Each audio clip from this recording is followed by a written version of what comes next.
loved your daily dose of inspiration with your morning boost. Now, AWB Adventures brings you the complete picture. Welcome to AWB's Boost Bundle, where we've combined all the valuable insights from this week's episodes into one convenient listen. Your leadership deep dive starts now. Good morning, school leaders, and welcome to your Morning Boost. Happy Monday. Hope you're all set for a fantastic day. This morning, we're diving into a critical aspect of school-wide support, and that is how to effectively integrate dedicated MTSS time for Tier 2 interventions. We're going to talk about how to put this directly into your building schedule and explore practical ways to make this happen. We are going to ensure that every student gets the support they need without sacrificing valuable instructional time. So get ready for some actionable strategies to enhance your multi-tiered system of support. Now, let's get into the heart of creating that dedicated MTSS time within your school's existing schedule. You can begin by thoroughly examining your current master schedule, looking for existing blocks of time that could be repurposed or adjusted. This might include advisory periods, homeroom, or even portions of extended lunch breaks. The goal isn't to add more time, but to optimize the time you already have.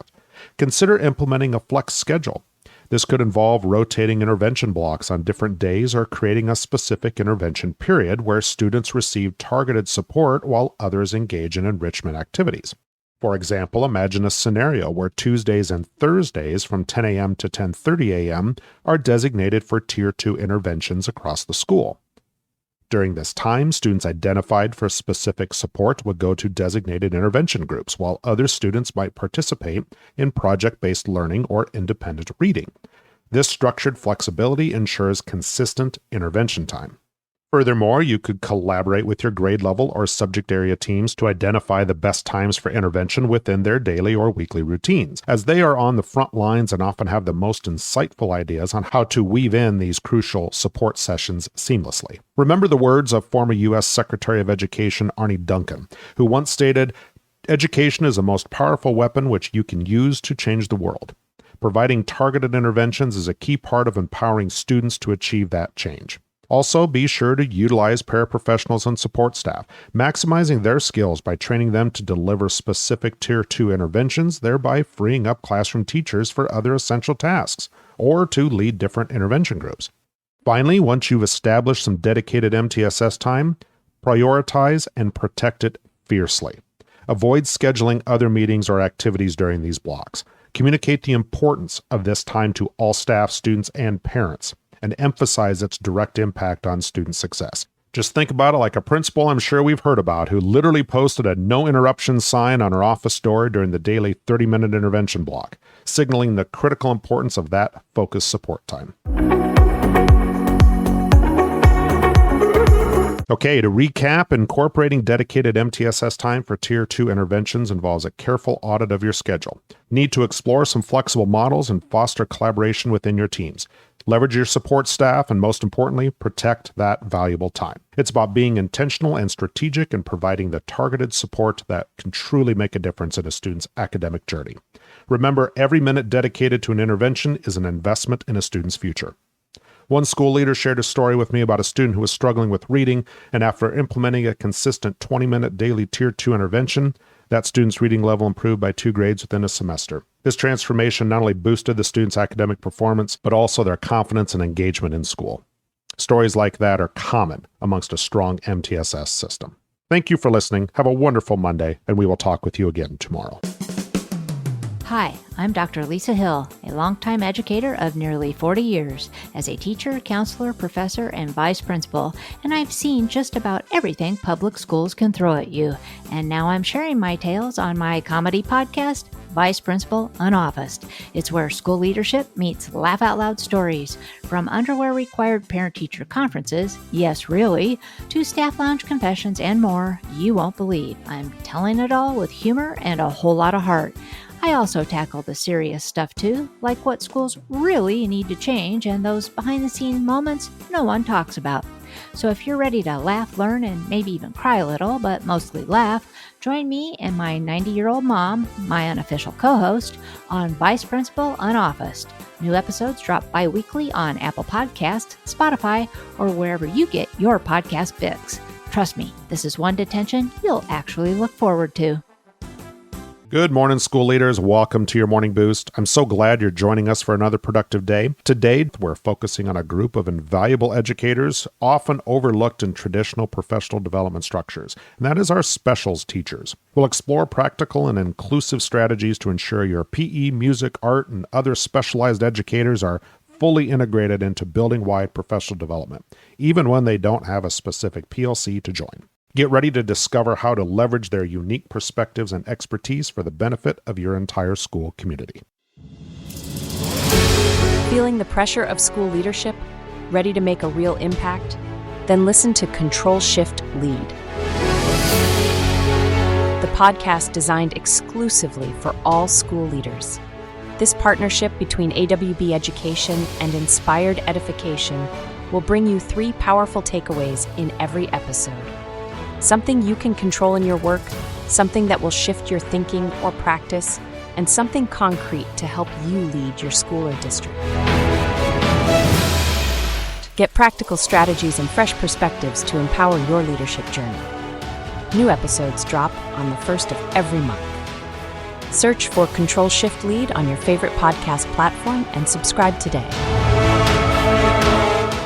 Now let's delve into effective ways to include these specials teachers in our building professional development, recognizing their unique roles and contributions. One key approach is to create interdisciplinary professional learning communities or affinity groups that cross traditional subject boundaries. Instead of only forming PLCs based solely on core subjects, consider grouping teachers with other educators who share common instructional goals, such as fostering creativity, promoting critical thinking, or integrating technology. For instance, an art teacher, a science teacher, and a technology specialist might form a PLC focused on project-based learning. Another strategy here is to designate specific PD sessions that are universally applicable to all staff, regardless of their subject area. Topics like classroom management strategies, positive behavior intervention and supports, or cultural responsiveness, these are all relevant to every educator in our buildings.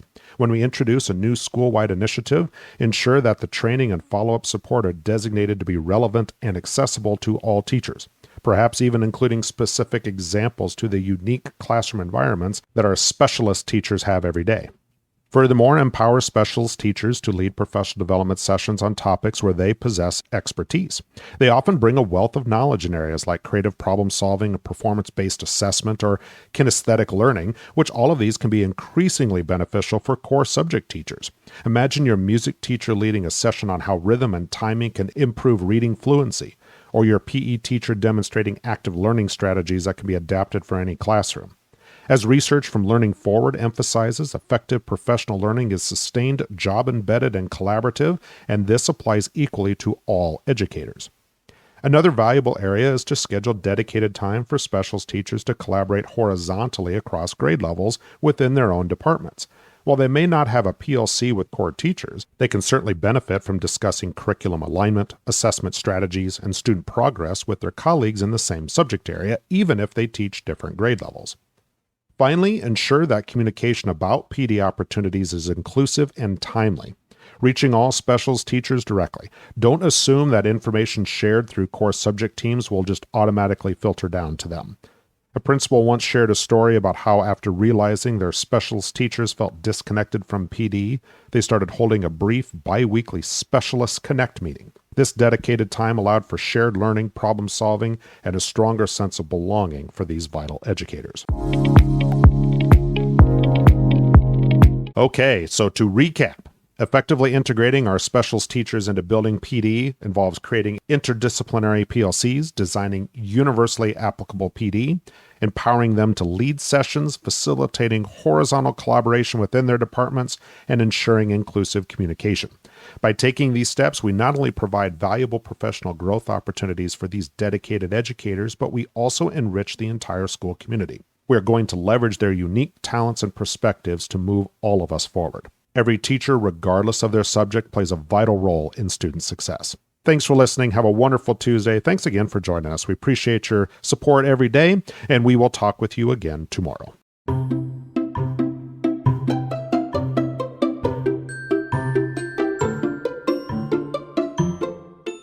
Good morning, school leaders. Welcome to your Morning Boost. Today, we are going to tackle a challenge that many leaders face, and that is navigating professional relationships with colleagues when you don't always see eye to eye.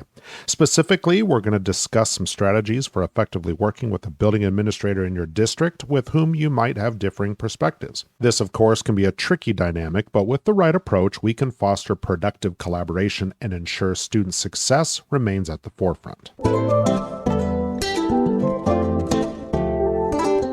So let's explore constructive ways to work with a building administrator in your district when your viewpoints diverge. The first crucial step here is to prioritize understanding their perspective. Before reacting to a different opinion or decision, make a genuine effort to understand the other administrator's rationale, their priorities, and maybe any constraints that they may be operating under. Ask some open-ended questions and actively listen to their responses. This doesn't mean agreeing with them, but rather we're trying to gain clarity. Secondly, focus on identifying some common ground and some shared goals. While we may disagree on the how, we'd likely share the overarching goal of student success and school improvement. Frame your conversation around these common objectives. For example, instead of arguing against a specific policy, we might say, we both want to improve student literacy rates. How might this approach impact the methods our teachers are currently finding effective? Just remember to communicate respectfully and professionally at all times. Even when expressing disagreement, maintaining a tone of respect and professionalism is going to be paramount. Avoid personal attacks or even assumptions about their intentions. Stick to the facts and focus on the impact of decisions on students and staff. Another effective strategy is to propose solutions, not just problems. If you disagree with the proposed course of action, come to the table with well-thought-out alternatives that address the same underlying need or problem. Be prepared to present data or evidence to support your suggestions. I can remember a time in a situation where I just absolutely disagreed with a new district-wide assessment policy. Instead of simply complaining about it, I compiled data on our current successful assessment practices and presented a modified proposal to my administrative team. I just tried to demonstrate how it could achieve the district's goals while better suiting our school's context. And it eventually led to a productive compromise. Finally here, also know when to choose your battles and when to defer. My U.S. Marine father-in-law always said to me, "Adam, you need to decide if that is a hill worth dying on." Now, while his hill and my hill were obviously very different when it comes to that actual end result, his point was clear. Not every disagreement requires an extended debate. Discern which issues are critical to your school's mission and student well-being and which ones are less impactful. Sometimes deferring to a district administrator's decision, even when we disagree, it can help build goodwill for when a truly crucial issue arises down the road.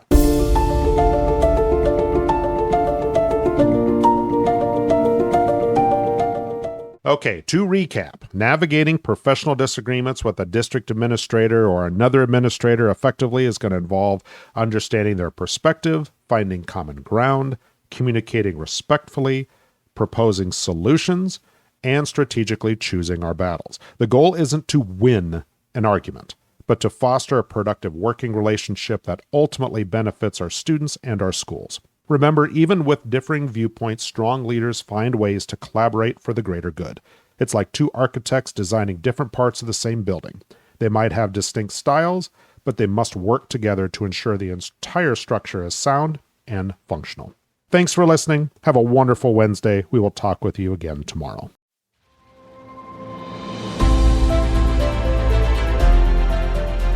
Ever wish there was a central hub where educators could truly connect? A place to not just learn, but to share your incredible journey and insights with others who get it? Welcome to AWB Education. We believe that when educators come together, we all grow stronger. It's a dedicated space for you to share your knowledge, promote your work, and tell your story to a receptive audience of your peers. Think of it as an open invitation. Want to widen your reach and impact more students and teachers? Are you looking to broaden your influence in education? Or perhaps you just want to amplify your knowledge by learning from others? Our commitment is unwavering. AWB education is and always will be free to contribute to and to get valuable information from. We believe in open access and the power of shared wisdom. Our community is always growing, and we can't wait to hear from you. Join us today and become a part of something special. Amplify knowledge, widen reach, and broaden impact. This is AWB. Good morning, school leaders. Welcome to your Morning Boost. Today, we're going to turn our attention to a profoundly important and often challenging task, and that is re-engaging students who have either dropped out or are no longer consistently attending school. This isn't just about getting bodies back in seats. It's about reconnecting with young people who may feel disconnected, disengaged, or disheartened. We'll explore some empathetic and strategic approaches to bring these students back into the fold and support their continued learning journey. Hi, I'm Dr. Lisa Hill, a longtime educator of nearly 40 years as a teacher, counselor, professor, and vice principal, and I've seen just about everything public schools can throw at you. And now I'm sharing my tales on my comedy podcast, Vice Principal Unoffaced. It's where school leadership meets laugh out loud stories, from underwear required parent-teacher conferences, yes really, to staff lounge confessions and more you won't believe. I'm telling it all with humor and a whole lot of heart. I also tackle the serious stuff too, like what schools really need to change and those behind-the-scenes moments no one talks about. So if you're ready to laugh, learn, and maybe even cry a little, but mostly laugh, join me and my 90-year-old mom, my unofficial co-host, on Vice Principal Unoffaced. New episodes drop bi-weekly on Apple Podcasts, Spotify, or wherever you get your podcast fix. Trust me, this is one detention you'll actually look forward to. So let's explore how to effectively re-engage students who have dropped out or who are no longer coming to school. Right out of the gates, we need to understand that each student's situation is unique and it requires a tailored approach. So the first crucial step is to establish a system for identifying and tracking these students proactively. Don't wait for them to disappear completely. Set up alerts, protocols, other ways that we can keep track of consistent absenteeism. Once identified, initiate compassionate and persistent outreach. This goes beyond a simple phone call or certainly an email. Consider home visits, outreach from school counselors or social workers or even former teachers from whom the student had a strong relationship with. The goal is to understand the underlying reasons for their disengagement. This could range from family responsibilities, mental health challenges, financial pressures, or even just a sense of not belonging at school. As research from the National Dropout Prevention Center highlights, disengagement is often a complex issue with multiple contributing factors. Furthermore, offer some flexible and individualized learning pathways that cater to their specific needs and circumstances. Traditional school schedules and curricula may not work for every returning student. This might include evening classes, online learning options, credit recovery programs, or even vocational training, or maybe even a blend of school and work experiences. The aim here is to make education accessible and relevant to their current lives. For instance, imagine a student who left school to work and support their family. Instead of insisting that they return to a full-time traditional schedule, offer a blended learning program where they can complete coursework online while continuing their employment, with in-person support available at flexible times. Another vital strategy is to assign a dedicated mentor or advocate to each returning student. This could be a teacher, counselor, community liaison, or even an older peer who can provide consistent support, guidance, and encouragement, and help them navigate academic challenges and reconnect with the school community. Lastly, here, address any non-academic barriers that may be preventing their return. This could involve connecting families with community resources for food, housing, mental health services, or even transportation. I know of a local principal here who recently shared a story with me about a student who had dropped out just due to severe anxiety. The school connected the family with a therapist, and they created a gradual re-entry plan for the student, starting with some part-time attendance, some one-on-one support, and eventually this led to their full re-engagement, and finally to graduation.